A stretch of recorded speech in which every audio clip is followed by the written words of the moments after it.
이 성경을 연구하는 많은 분들에게 이 성경에서 가장 잘 알려지고 성경에서 가장 사랑받는 장을 꼽으라고 한다면 이 많은 사람들이 사실 주저없이 오늘 우리가 읽은 로마서 8장을 선택하십니다.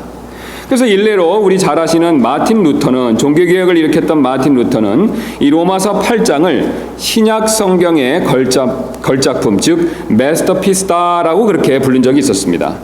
또 스위스의 유명한 설교자 프레드릭 고딕은 로마서 8장을 다음과 같이 비유한 적이 있었습니다.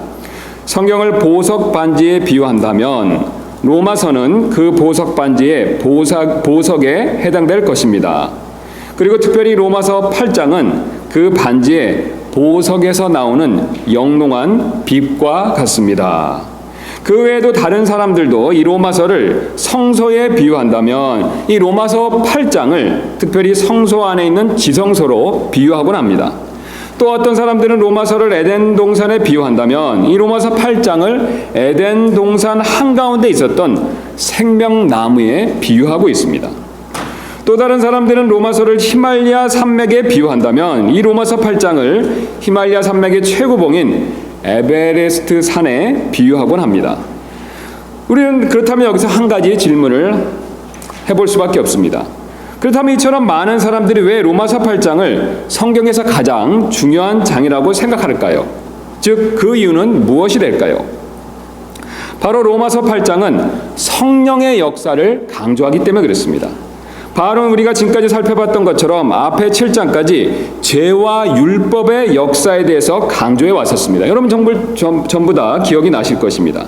그러나 이제 8장부터는 그 해결책인 성령의 역사하심에 대해서 강조하기 시작합니다. 그래서 그 근거로 바울은 전체 39절로 되어 있는 이 8장에서 성령을 무려 19번이나 언급하고 있습니다. 평균적으로 2절에 한 번꼴로 성령을 언급하고 있다라는 뜻이 되겠습니다. 이것은 성령장이라고 알려진 우리 고린도전서 12장이 평균 3절에 한 번꼴로 성령을 언급하는 것보다 훨씬 더 많이 그렇게 자주 말씀하고 있는 것이 됩니다. 그래서 로마서 8장은 성경에서 성령을 가장 많이 언급하는 그런 장이 됩니다. 그 중에서도 오늘 본문은 성령의 특별한 사역에 대해서 그것을 우리에게 강조해서 말씀해주고 있습니다. 바로 성령님께서는 우리를 위한 해방자로서 역사하신다라는 사실을 강조하고 있습니다. 즉 우리를 해방시키시는 분이시다라는 사실을 강조하고 있습니다. 그렇다면 성령님께서는 우리를 구체적으로 무엇으로부터 해방시키시는 것일까요? 오늘 사도 바울은 이에 대한 3가지 답을 우리에게 알려주고 있습니다. 그러므로 오늘 이 시간에는 이 3가지를 차례대로 살펴보는 시간을 좀 갖도록 하겠습니다. 즉 성령께서 우리를 해방시켜 주시는 이 3가지가 무엇인지를 자세히 한번 살펴보는 시간을 갖도록 하겠습니다. 성령께서 우리를 해방시켜 주시는 첫 번째 내용은 바로 정죄함입니다. 즉 성령께서는 우리를 이 정죄감에서 해방시켜 주신다라는 뜻이 되겠습니다. 오늘 본문 1절을 한번 다시 봐주시면 사도 바울은 이 사실을 우리에게 분명히 지금 강조해서 말씀해주고 있습니다. 1절을 한번 다시 봐주시면 그러므로 이제 그리스도 예수님 안에 있는 자들에게는 뭐라고 말씀하고 계십니까 여러분? 정죄함이 없나니. 그러므로 이제 그리스도 예수님 안에 있는 자들에게는 정죄함이 없다라고 이렇게 말씀하고 계시죠. 바울은 지금 그리스도 예수님 안에 있는 자들에게 정죄함이 없다라는 것을 분명하게 선언하고 있습니다. 그리고 여기서 멈추는 것이 아니라 1절 후반부에 이어서 이렇게 말씀하고 있습니다. 그들은 육신을 따라 걷지 아니하고 그 다음에 뭐라고 말씀하고 계십니까? 성령을 따라 걷느니라. 이 1절 말씀을 전체적으로 놓고 우리가 종합해 보면 바울은 지금 그 정죄함이 없는 자들이 누구를 따르는 자들이다라고 말씀하고 있습니까? 성령을 따르는 자들이다라고 말씀하고 있죠. 즉 돌려서 말씀을 드리면 성령을 따라 걷는 자들에게는 정죄함이 있을 수 없다라고 그렇게 분명히 선언하고 계십니다. 왜냐하면 성령님은 이 정죄함으로부터 우리를 자유롭게 해주시는 분이시기 때문에 그렇습니다. 사실 우리가 성령을 따르지 않고 육신을 따라 살 때는 안타깝게도 정죄감을 크게 느낄 수밖에 없습니다. 여러분 왜 그렇습니까? 우리가 육신을 따라 사는 것은 결국 내 안에 있는 무엇을 따라 사는 것입니까? 죄를 따라 사는 것이죠. 그래서 그 근거로 바울은 7장 25절에서 육신으로는 죄의 법을 섬기노라 라고 분명히 그렇게 그 사실을 우리에게 말씀해 주었었습니다. 즉 내 안에 죄를 따르면 결국은 범죄할 수밖에 없습니다. 그 결과 정죄함으로부터 절대로 자유로워질 수가 없다는 것입니다. 사도 바울은 앞서서 이 사실을 우리에게 분명히 강조해서 말씀해 준 적이 있습니다. 그래서 우리 다시 한번 살펴봤던 내용이지만 우리 7장 15절 말씀 다시 한번 보도록 하겠습니다. 옆에 있는 15절 말씀 보면 사도 바울은 이렇게 그것을 말씀해 주고 계시죠. 내가 행하는 것을 내가 인정하지 아니하노니 이는 내가 원하는 것 즉 그것은 내가 행하지 아니하고 내가 미워하는 것 즉 그것을 내가 행하기 때문이라. 지금 무엇을 사도 바울이 우리에게 말씀해 주고 계십니까? 내가 원하는 것은 어떻습니까? 행하지 아니하고 반대로 미워하는 것을 내가 행하고 있다라고 말씀하고 있습니다. 여러분 한번 사도 바울의 입장으로 돌아가셔서 한번 생각해 보시기 바랍니다. 내가 어떤 것을 원하는 것이 있는데 특별히 그 선한 것을 원하는 바가 있는데 그 선한 것을 행하지는 아니하고 반대로 내가 미워하는 악을 행하고 있다면 여러분 그 마음에 사실 얼마나 정죄감이 크게 작동할 수밖에 없겠습니까? 쉬운 예로 내가 거짓말은 죽어도 하지 말아야 되겠다라고 다짐했는데 거짓말을 했다면 사실 얼마나 죄책감이 크겠습니까? 또 다른 예로 내가 다시는 남편과 다투지 말아야 되겠다라고 이렇게 마음에 다짐을 했는데 안타깝게도 또 남편과 다투었다면 사실 내 마음 안에 얼마나 죄책감이 크겠습니까? 또 내가 돈 욕심 부리지 말아야겠다라고 주님 앞에 다짐해놓고 또다시 돈 욕심을 부렸다면 얼마나 사실 정죄감이 크겠습니까? 이처럼 내가 원치 않는 것을 행하면 그 결과 죄책감이 커질 수밖에 없습니다. 그래서 바울은 지금 15절의 서두에 내가 행하는 것을 내가 인정하지 아니하노니 라고까지 말하고 있다는 것입니다. 바울은 여기서 멈추는 것이 아니라 이 사실을 또다시 반복하고 있습니다. 그래서 밑으로 내려가시면 19절에서 비슷한 내용을 또다시 말씀하고 있죠. 이는 내가 원하는 19절입니다. 이는 내가 원하는 선은 내가 행하지 아니하고 도리어 내가 원치 아니하는 악을 곧 그것을 내가 행하기 때문이라. 역시 마찬가지로 내가 원치 아니하는 악을 행하니 사실 얼마나 정죄감이 크겠습니까? 바울은 지금 똑같은 말을 2번 반복함으로써 자신의 정죄감이 얼마나 큰지를 우리에게 분명히 보여주고 있습니다. 이 정죄감이 너무 크기 때문에 바울은 자신을 비참한 사람이다라고 24절에서 그렇게 고백할 수밖에 없다는 것을 우리에게 가르쳐주고 있습니다. 그래서 바울은 24절에서 오 나는 비참한 사람이로다. 그러나 여러분 여기 기쁜 소식이 있습니다. 성령을 따라 걷는 자들에게는 절대로 정죄감을 가질 필요가 없다는 것입니다. 여러분 왜 그렇습니까? 성령님은 바로 진리의 영이시기 때문에 그렇습니다. 요한복음 16장 13절은 성령님에 대해서 이렇게 우리에게 가르쳐주고 계십니다. 그러나 그분 곧 진리의 영께서 오시면 너희를 모든 진리 가운데로 인도하시리니 그분은 스스로 말씀하지 아니하시고 무엇이든지 자기가 들은 것만을 말씀하시며 앞으로 일어날 일들을 너희에게 보이시리라. 여러분 그렇다면 성령님께서는 어떤 진리로 우리를 항상 인도하시겠습니까? 바로 예수 그리스도 안에 있는 자들은 의롭다 여김받기 때문에 결코 정죄함이 없다라는 이 놀라운 복음의 진리로 우리를 항상 인도하는 분이십니다. 우리가 아무리 죄에서 연전연패해서 계속해서 범죄했다 하더라도 그리스도 안에 있는 자들에게는 결코 정죄함이 없습니다. 성령님께서는 이 사실을 계속해서 우리에게 일깨워 주기를 원하고 계십니다. 우리 그 근거로 잘 아시는 대로 이사야서 1장 18절은 다음과 같이 그 사실을 우리에게 말씀해 주고 계십니다. 주가 말하노라 이제 오라 우리가 함께 변론하자. 너희 죄들이 주홍 같을지라도 눈같이 희게 될 것이요 진홍같이 붉을지라도 양털같이 되리라. 지금 우리가 읽었던 이 이사야 1장 18절 말씀, 여러분이 방금 들었던 이 1장 18절 말씀을 우리 마음에서 계속해서 생각나게 해주시고 믿게 해주시는 분은 바로 다름 아닌 성령님이십니다. 여러분 정말로 이 사실을 믿으십니까? 이 사실을 믿도록 도와주시는 분은 바로 우리 안에 계신 성령님이십니다. 그래서 바울은 15절에서 내가 행하는 것을 내가 인정하지 아니하노니 내가 원하는 것은 하지 아니하고 내가 미워하는 것을 했다라고 말하고 24절에서는 정죄감을 느껴서 나는 비참한 사람이다라고 그렇게 고백한 것을 우리가 조금 전에 살펴보았었습니다. 그러나 바울의 그런 정죄감을 느끼는 고백과는 다르게 오늘 성령님께서는 그리스도 안에 있는 자들에게는 정죄함이 없다라는 사실, 그 사실을 우리에게 계속해서 강조해서 말씀해주고 계십니다. 바울은 지금 자신의 주홍 같은 죄를 보고 정죄감에 빠졌지만 지금 7장에 나오는 사도 바울의 모습은 자신의 주홍 같은 그 죄를 보고 정죄감을 크게 느끼는 모습, 바로 그래서 비참한 사람이다라고 고백하는 모습이지만 오늘 반대로 성령님께서는 그리스도의 의를 덧입어 눈같이 희게 된 것을 믿음으로 보고 정죄감을 느끼지 말라고 우리에게 그것을 계속해서 반복해서 말씀해주고 계십니다. 사실 우리 안의 죄와 우리 밖의 마귀와 세상은 우리를 비참한 사람이라고 우리를 비참한 죄인이라고 계속해서 정죄하지만 오직 성령께서는 우리가 그리스도 안에서 의인이라고 항상 위로해 주십니다. 히브리서 기자는 이 사실을 히브리서 10장 15절 17절에서 이렇게 말씀하십니다.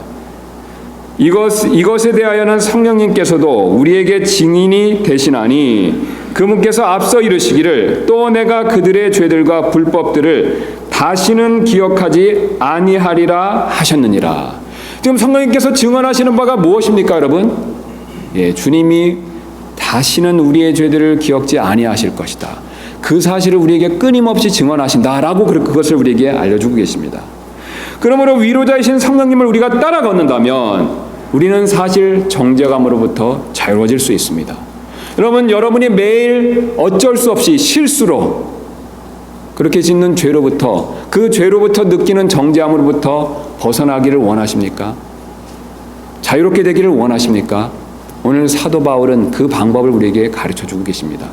여러분, 우리가 성령님을 따라 걸을 때 성령님께서 우리에게 가르쳐주시는 그 진리의 음성에 귀를 기울일 때 우리는 정죄감으로부터 자유로워질 수 있다라는 사실을 주님께서는 우리에게 오늘 그것을 분명히 말씀해주고 계십니다.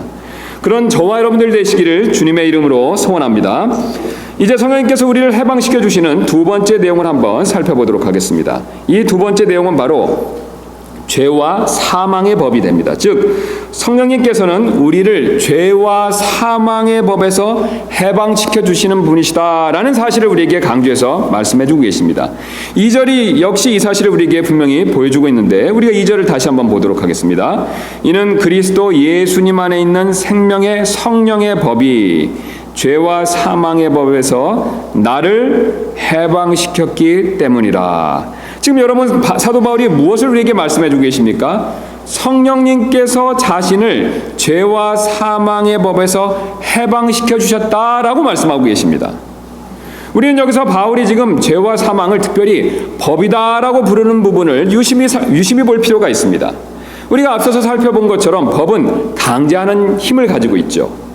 그래서 죄 역시 법이기 때문에 분명히 강제하는 힘을 가지고 있습니다. 특별히 죄는 내 육신 안에 있는 정욕을 이용해서 강제하는 힘을 발휘한다라는 것을 우리는 로마서 6장 12절에서 분명히 살펴본 적이 있습니다. 그래서 내가 양심을 따라 선한 일을 하려고 할 때 죄는 내 욕심이나 욕구를 자극해서 항상 내 양심과 반대되는 그런 일을 하게 만든다라는 것을 우리는 지난 시간에 분명히 살펴본 적이 있습니다. 그래서 쉬운 예로 내가 그리스도인으로서 양심상 여러분 내가 부지런해지려고 할 때 사실 내 안에 있는 죄는 편안함을 추구하려는 욕구를 자극해서 나도 모르게 나를 게으르게 만들 때가 사실 참 많이 있습니다. 또한 그리스도인으로서 양심상 정직해지려고 할 때 죄는 체면을 세우려는 욕구를 자극해서 나를 감추고 바리새인처럼 위선적으로 만들 때가 사실은 너무나도 많이 있습니다. 그리고 그리스도인으로서 양심상 하나님께 물질과 시간과 재능을 드리고 다른 사람들에게도 베풀고자 할 때 죄는 사실 갖고자 하는 욕심을 자극해서 드리고 베푸는데 인색하게 만들 때가 사실은 너무나도 많이 있습니다. 게다가 죄는 사망의 법을 함께 이용한다라는 사실도 오늘 사도 바울이 그것을 우리에게 말씀해주고 계십니다. 즉 사망의 법은 우리에게 죽음을 가져다 줄 뿐만 아니라 우리가 이 땅에 사는 동안 죽음에 대한 두려움까지도 가져다 주고 있습니다. 그래서 죄는 사망의 법이 가져다주는 죽음의 두려움을 함께 이용한다라는 것을 말씀해 주고 계십니다. 그래서 죄는 내가 안 쉬면 죽을 것 같다라는 생각을 주어서 사실은 나를 더 게으르게 만들 때가 많이 있습니다. 또한 체면을 잃으면 창피해서 죽을 것 같다라는 생각을 주어서 나를 사실 더 감추고 위선적으로 만들 때가 사실은 많이 있습니다. 그리고 더 드리고 도와주면 아까워서 죽을 것 같다라는 생각을 주어서 드리고 베푸는데 더 인색하게 만들 때가 사실은 많이 있습니다. 그리고 이런 죄와 싸워보지만 결국은 매번 패배할 수밖에 없었다라는 사실을 사도 바울은 22절과 23절을 통해서 우리에게 그것을 분명히 말씀해 주고 계십니다. 그래서 우리가 22절 우리가 다시 한번 보도록 하겠습니다. 22절 말씀 사도 바울이 이렇게 말씀하고 계시죠. 내가 속사람을 따라 하나님의 법을 즐거워하나. 그는 분명히 그리스도인으로서 양심상 또는 하나님께서 본성적으로 주신 그 양심상 속사람을 따라서는 하나님의 법을 즐거워했다라고 말씀하고 있습니다. 그러나 내 지체들 안에서 다른 법이 곧 죄의 법이 내 생각의 법과 싸워 내 지체들 안에 있는 죄의 법에게로 나를 사로잡아가는 것을 내가 보는도다라고 그렇게 고백하고 있습니다. 죄의 법과 싸웠지만 늘 패배하는 그런 모습을 우리에게 분명히 가르쳐주고 있습니다. 바울은 이것을 특별히 현재 시대를 사용해서 자신이 늘 항상 계속해서 패배했다라는 것을 강조해서 우리에게 말씀해주고 계십니다. 즉 연전연패했다는 것이죠. 그리스어에서 현재 시대는 이 계속된 진행형으로 반복되는 것을 강조하는 그런 용법을 가지고 있습니다. 그래서 여기 다시 한번 보시면 싸워를 우리가 아시는 대로 워인데 그가 계속해서 그 죄의 법과 싸웠지만요. 전쟁을 했지만 그는 연전연패하고 계속해서 졌다라는 사실을 그것을 우리에게 분명히 지금 말씀해주고 있습니다. 그리고 그는 패배하는 자신을 그저 바라보고만 있을 수밖에 없었다라는 사실까지도 그것을 고백해서 우리에게 가르쳐주고 계시죠. 그래서 23절에서 내 지체들 안에서 다른 법이 내 생각의 법과 싸워 내 지체들 안에 있는 죄의 법에게로 나를 사로잡아가는 것을 내가 보는도다. 그는 매번 매순간 죄와 싸웠지만 매번 매순간 죄에게 져서 죄의 법에게로 자신이 사로잡혀가는 것을 그저 바라볼 수밖에 없었다라고 그렇게 지금 그것을 고백하고 있습니다. 이 유럽의 소국 안도라라는 나라가 있는데요. 그 안도라라는 나라의 축구 국가대표팀은요. 이 월드컵 예선에 지난 11년간 계속해서 꾸준히 참가했는데 86경기를 연속해서 패배한 그런 기록을 가지고 있다고 합니다. 여러분 한번 잘 생각해 보실 필요가 있지 않겠습니까? 86번 싸웠는데 매번 졌다는 것이죠. 그래서 동네북이다라는 별명까지 얻은 팀이 됩니다. 국가대표팀이라고 안 싸울 수도 없고 싸우면 계속해서 이렇게 패배하니 사실 얼마나 무력감이 크겠습니까? 11년 동안 86번 싸웠는데 계속해서 졌으니 싸울 의욕이 없다라는 뜻이 되겠습니다. 사도 바울 역시 마찬가지였습니다. 그 역시 죄와 연전연패했기 때문에 무력감이 클 수밖에 없었다는 것이죠. 그래서 바울은 자신을 비참한 사람이다라고 부를 수밖에 없었던 것입니다. 여러분 사실 우리 역시 마찬가지가 됩니다. 바울이 무력했다면 우리 역시 무력할 수밖에 없다는 것이죠. 그러나 성령님께서는 무력한 우리를 이런 죄와 사망의 법에서 해방시켜 주실 수 있는 분이십니다. 왜냐하면 성령님 역시 법이다라고 사도 바울이 그렇게 지금 그것을 부르고 있기 때문에 그렇습니다. 그래서 우리가 2절 다시 한번 보시면 이는 그리스도 예수님 안에 있는 생명의 성령의 그 다음에 뭐라고 부르시고 계십니까? 법이다라고 부르고 있죠. 지금 죄와 사망만 법이다라고 사도 바울이 그렇게 부르시는 것이 아니라 성령님을 지금 특별히 또한 법이다라고 그렇게 부르시고 있다는 것이죠. 즉 성령님 역시 강제하는 법으로서 힘을 가지고 계시다라는 뜻이 되겠습니다. 특별히 누가는 그래서 성령님을 권능이다라고 그렇게 부른 적이 있습니다. 우리 잠깐 가서 확인해 보는 시간 갖도록 하겠습니다. 누가복음 24장 49절입니다.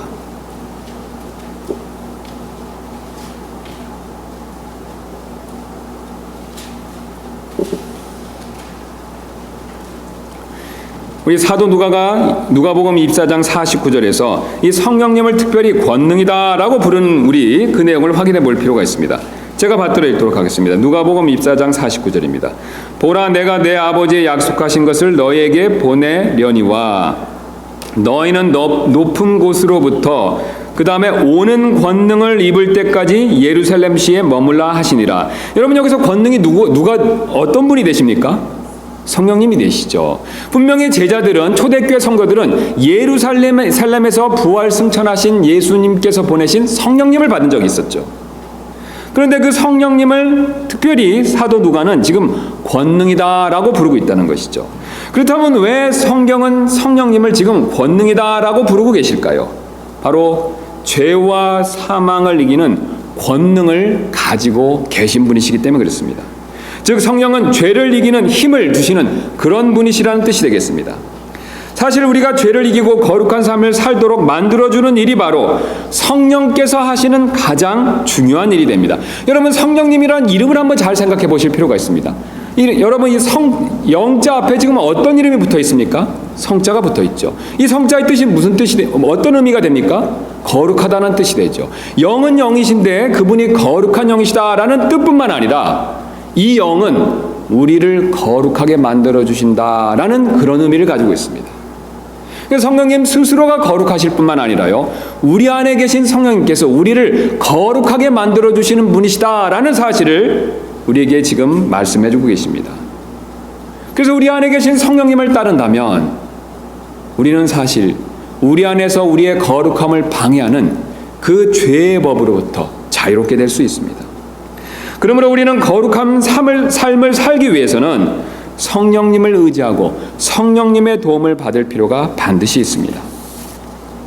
3절 말씀처럼 우리는 육신으로 말미암아 연약하기 때문에 성령님의 도움을 받는 것이 필요하다라는 뜻이 되겠습니다. 그래서 심지어는 예수님조차도 성령님의 도움을 받으신 적이 있습니다. 그분은 물론 하나님이시기 때문에 죄의 권세를 스스로 넉넉히 이기실 수 있는 분이십니다. 여러분, 예수님께서 하나님이신 것을 정말로 믿으십니까?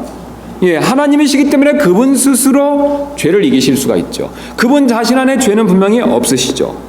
그러나 그분은 우리를 위해서 거추장스럽고 약한 그런 육신을 입으시고 이 땅에 분명히 오셨습니다. 그래서 육신을 입으셨기 때문에 그분 자신 안에는 죄가 없지만 그분 밖으로부터 밀려오는 그 죄와 싸우는 일에 있어서 이 육신 때문에 힘이 드셨다는 뜻이 됩니다. 쉬운 예로 제가 지금 만약에 당장 여기서 물가가 있어서 수영을 하려고 한다라고 할 때 사실 어떻습니까? 수영복만 입고 수영을 하면 어떻겠습니까? 수영하는 것이 훨씬 편하겠죠.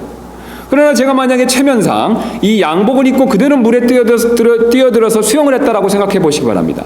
얼마나 수영하는 일이 거추장스럽고 불편하겠습니까?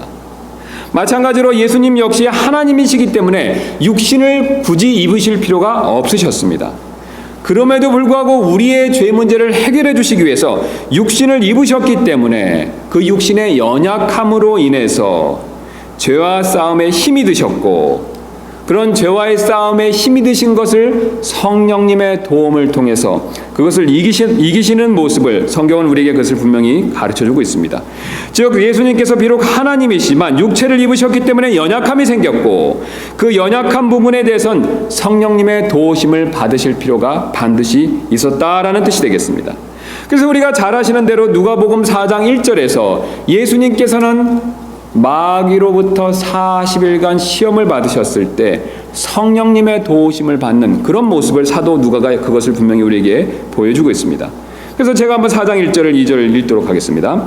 예수님께서 성령님으로 충만하여 요르단에서 돌아오시고 성령에게 인도를 받아 광야로 들어가사 40일을 마귀에게 시험을 받으시더라. 그냥 시험을 받으신 것이 아니죠. 누구의 충만함을 받고 누구의 인도함을 받고 마귀에게 시험을 받으셨습니까? 성령님이죠. 이처럼 하나님이신 예수님조차도 죄와의 싸움에서 성령님의 도움을 받으셨습니다. 여러분, 그렇다면 예수님보다 훨씬 못한 우리는 당연히 성령님의 도움을 받는 일이 필요하지 않겠습니까? 여러분 가운데 그리스도인다운 삶을 살기를 원하신 분이 계시다면, 또 여러분 가운데 거룩한 삶을 정말로 살기를 원하시는 분이 계시다면 그렇다면 우리는 성령님을 의지할 필요가 반드시 있습니다. 바로 거룩한 삶을 살게 해달라고 우리 안에 계신 성령님을 의지할 필요가 반드시 있다라는 뜻이 되겠습니다. 그런 저와 여러분들 되시기를 주님의 이름으로 소원합니다. 이제 성령님께서 우리를 해방시켜 주시는 마지막 내용을 한번 살펴보도록 하겠습니다. 이 마지막 내용은 바로 반율법주의가 됩니다. 즉 성령님께서는 우리를 반율법주의에서 해방시켜 주시는 분이시다라는 것을 우리에게 말씀해 주고 계십니다. 사실 우리는 반율법주의자처럼 율법을 무시해서는 안 된다라는 것을 주님이 우리에게 오늘 그것을 말씀해 주고 계십니다. 우리가 잘 아시는 것처럼 비록 율법이 죄에게 이용당해서 율법 때문에 죄가 더욱 넘친다 하더라도 율법 자체는 거룩하고 선한 것이죠. 그래서 우리가 7장 12절 말씀 다시 한번 가서 확인해 보도록 하겠습니다. 바울은 7장에서 그 율법의 부정적인 역할을 많이 말씀하지만 율법 자체가 나쁜 것은 아니다라는 것을 12절에서 우리에게 분명히 말씀해 주고 계십니다. 그런즉 율법도 거룩하고 명령도 거룩하며 의롭고 선하도다. 사실 하나님께서 율법을 주신 목적은 우리가 은혜를 하나님께 구하도록 하기 위해서 율법을 주신 것이죠. 여러분 사실 어떻습니까? 우리의 노력으로는 하나님께서 주신 율법을 성취할 수 있습니까? 아무도 성취할 수가 없죠. 바울은 지금까지 그 내용을 계속해서 강조해서 우리에게 보여주었다라는 것을 우리는 기억하고 있습니다. 죄의 지배를 받는 우리가 어떻게 하나님을 사실 온전히 사랑할 수 있겠습니까? 우리는 하나님께서 주시는 것들은 사랑해도 사실 하나님을 온전히 사랑하기는 사실 상당히 어려워합니다. 아니 사실은 불가능할 수밖에 없다라는 것을 사도 바울은 지금까지 우리에게 그것을 분명히 가르쳐줬었습니다. 또한 우리는 죄의 종이기 때문에 우리가 사실 다른 사람들을 온전히 사랑하기 어렵다라는 것을 역시 또한 사도 바울은 지금까지 로마서 말씀을 통해서 우리에게 그것을 분명히 가르쳐준 적이 있습니다. 사실 우리는 나에게 잘해주는 사람, 나에게 이익이 되는 사람은 사랑할 수 있어도 조건 없이 내 이웃 모든 사람들을 다 사랑할 수는 없는 그런 존재들입니다. 그러므로 우리는 사랑하는 명령 앞에 우리가 죄인이라는 사실을 분명히 깨달을 수밖에 없습니다. 그리고 우리가 죄인임을 진정 깨달았다면 우리가 겸손한 마음으로 하나님께 구원해 주시기를 간절히 바랄 수밖에 없습니다. 하나님께서는 이런 사람들에게 구원의 은혜를 분명히 베풀어 주십니다. 여러분이 정말로 구원받으셨다면 여러분은 정말로 그런 은혜를 받으신 적이 분명히 있으실 것입니다. 그러나 여기서 멈추는 것이 아닙니다. 여기서가 다가 아닙니다. 하나님께서는 분명히 은혜를 베풀어 주셔서 우리를 구원해 주시고 이제 베풀어 주신 은혜 안에서 성령의 도움을 받아 율법이 우리의 삶에서 성취되기를 원하고 계십니다. 그래서 8장 4절은 이 사실을 우리에게 분명히 말씀해 주시는데 다음과 같이 이 사실을 우리에게 분명히 거듭해서 강조해서 분명히 그것을 말씀해 주고 계시죠.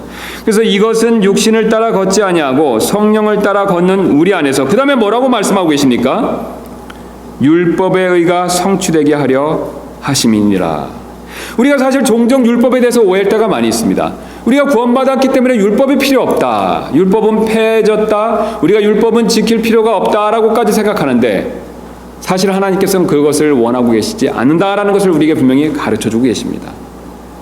하나님께서는 은혜 안에 있는 우리에게 역시 율법을 순종할 것을 요구하고 계시죠.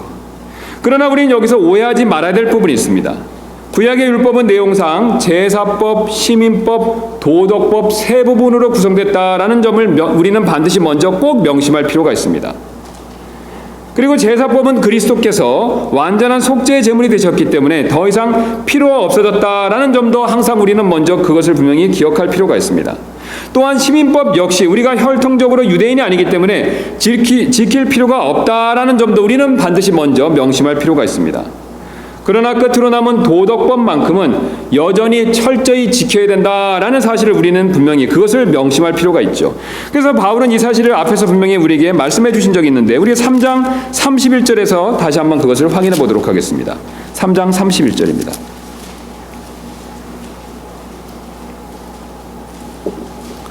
제가 읽도록 하겠습니다. 그런즉 우리가 믿음을 통해 율법을 헛되게 만드느냐? 결코 그럴 수 없느니라. 참으로 우리가 율법을 굳게 세우느니라. 분명히 사도 바울께서 무엇을 말씀해 주고 계십니까? 율법을 헛되게 만드는 것이 아니라 율법을 세우는 것이 필요하다라고 말씀하시죠. 바울이 말하는 이 율법은 시민법이 아닙니다.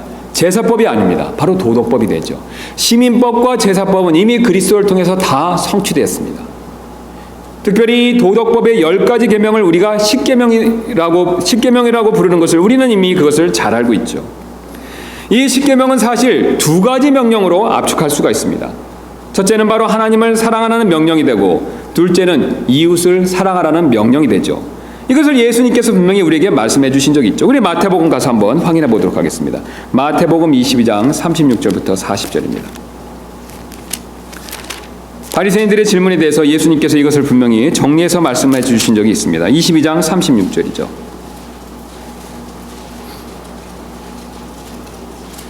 35절부터 제가 읽도록 하겠습니다. 그때 그들 중에 한 율법사가 그분을 시험하려고 그분께 질문하여 이르되, 선생님이여, 율법에서 큰 명령은 무엇이니까 하매, 예수님께서 그에게 이르시되, 너는 내 마음을 다하고 혼을 다하고 생각을 다하여 주 내 하나님을 사랑하라. 이것이 첫째가는 큰 명령이요. 둘째 명령은 그것과 같은 것으로서 너는 내 이웃을 내 자신과 같이 사랑하라 이니라. 그 다음 40절을 유심히 보실 필요가 있습니다. 모든 율법과 대언자들의 글이 이 2 명령에 매달려 있느니라 하시니라. 여러분, 지금 예수님께서 율법의 모든 계명이 이 2가지 계명에 지금 걸려 있다라고 분명히 말씀해 주고 계시죠. 그래서 이 첫 번째부터 5번째까지의 계명, 4번째까지의 계명은 사실 하나님을 사랑하는 명령과 분명히 관계가 있죠. 그럼 5번째부터 10번째 계명은 어떻습니까? 이웃을 사랑하는 명령과 분명히 관계가 있습니다. 이 2가지 명령을 사실 더 요약해서 압축해서 한 단어로 그것을 정리할 수 있는데, 그것은 바로 사랑이 되죠. 그래서 우리가 바로 가장 힘써야 될 명령은 바로 사랑이 됩니다. 사도 바울이 그것을 로마서 13장 8절부터 10절에서 가르쳐 주셨습니다. 우리 다시 한번 로마서로 가도록 하겠습니다. 로마서 13장 8절부터 10절이 됩니다.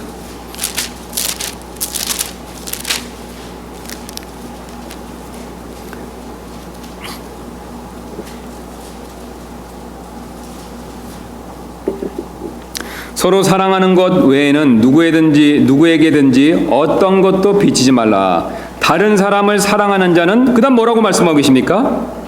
율법을 성취하였느니라. 예수님의 말씀과 정확하게 일치하죠. 그 다음에 바울이 다른 사람을 사랑하는 것과 관계된 그 율법의 계명들을 구체적으로 언급하고 있죠.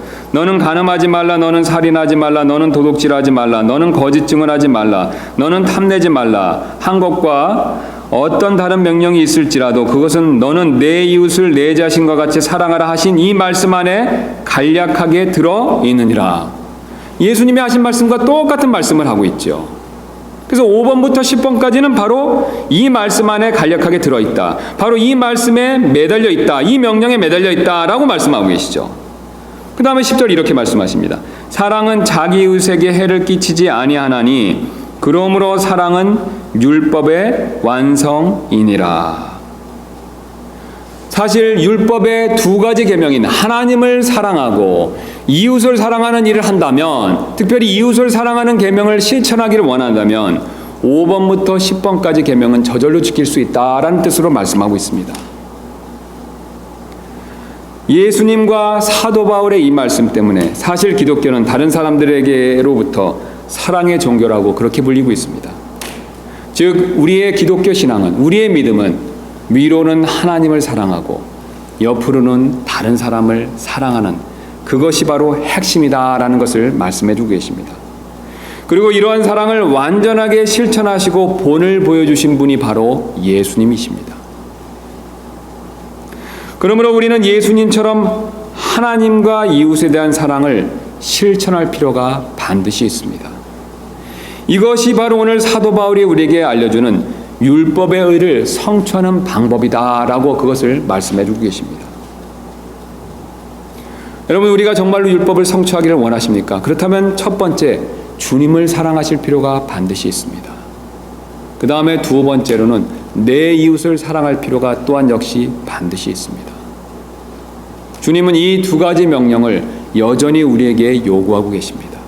그래서 우리가 하나님을 사랑하고 우리가 이웃을 사랑할 때 율법을 완성할 수 있다, 율법의 의를 성취할 수 있다라고 그 사실을 우리에게 분명히 말씀해 주고 계십니다. 이제 말씀을 마무리하도록 하겠습니다. 우리가 다시 로마서 말씀으로 가서 보시면